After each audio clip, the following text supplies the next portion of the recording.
Lakini Masache, nenda kule ulikosema baba yako alikuwa anaipenda na wewe penda. Polisi sio haki, sio shida. Nenda kalisi kila kitu kilichoko kule. Umesikia? Kila kitu. Nadhani umeelewa. Kila kitu. Kwa kweli kata ya Nkungungu ni kama ilikuwa iko gizani. Ilikuwa imesaulika, ilikuwa imeachwa. Nkungungu hakukuwa na barabara. Nkungungu kata nzima ilikuwa na umeme. Nkungungu haikuwa na mawasiliano hata kidogo, wala mnara haukuwepo. Nkungungu haikuwa na sekondari.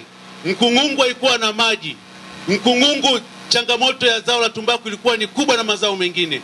Lakini leo tunapozungumza mbele yako, haya yote yamekuwa hadithi. Tutaenda kuhakikisha kwamba barabara inayotoka hapa inapita Mwanzo Mgumu ikatunganisha na Ngwala. Tutamfikishia kilio hiki kwa kuwa mama msikivu. Imani yetu ataenda pia kutuunganisha na hii barabara ili atuunganishe wilaya ya Chunya na wilaya ya Songwe. Tutahakikisha kwamba barabara ya kupita Majengo kutuunganisha Magunga irudi tena hapa Nkungungu itaweza kupitika vizuri, iwe ya uhakika msimu wote. Simu zamani tulikuwa tunatumia kwa barua. Tulikuwa tukituma hapa, ukiandika barua unatuma mpaka unafika Lupa. Ukifika Lupa inaenda hivi. Saa hizi tunatumia kwa mtandao.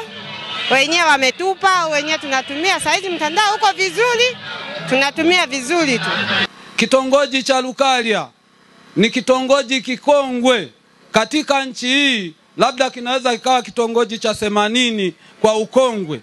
Ningeomba hicho kifusi cha barabara, ningeomba kiishie Lukalia, kata itapendeza. Nkungungu sio inapendeza peke yake.